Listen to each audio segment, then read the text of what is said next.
Miami Beach is being told to keep it down. A new ordinance regulating noise has passed.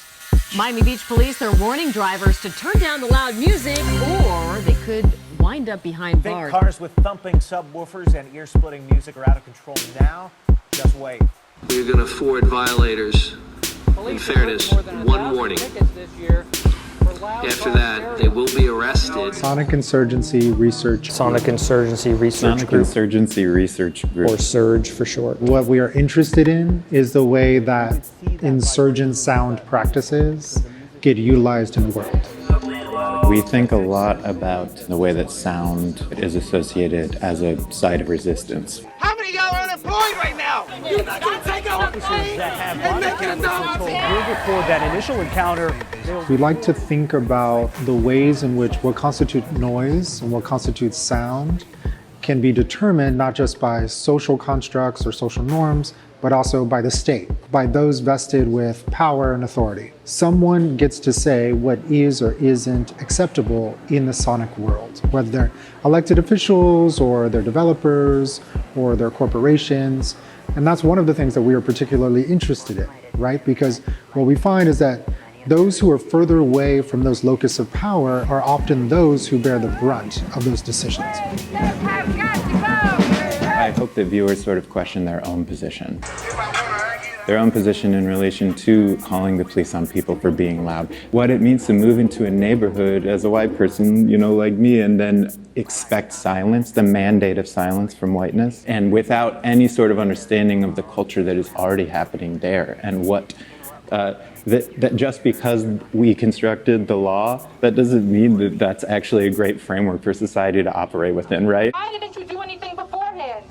Why weren't you involved in the process? This has been happening for years. Communities of color, black and brown communities are over-policed as a result of things like sound ordinances and nuisance laws. As they're rapidly getting gentrified, what is or isn't acceptable cultural practice starts to tighten in. People have disagreements, people have different interests, people have different levels of tolerance and all the rest of it. But the key is like, how do we create a livable space without triggering the state? The sound in this work, it's about an hour long. It's the longest piece we've ever made. There's excerpts from historical documentation. Such a persistently often appears as hidden. There are conversations that we've had with other thinkers. Sure, like in Miami, spaces of labor can be very sonically rich spaces. There are pieces of experimental sound composition.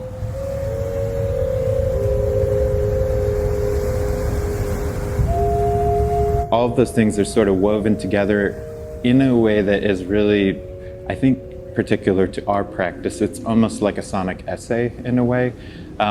But with an indeterminate end. We were pretty much given carte blanche, as they say, to really kind of envision whatever we want, which we did. People could actually be like on top of the artwork, for example. There's no central focal point. Me, Matt, and Josh, all three of us, we really cut our teeth in alternative art spaces like Locust. Locust Projects, by nature of having been in operation for so long, of still being able to be in operation, is really filling a gap that we see widening as art institutions really wrestle with how to stay afloat.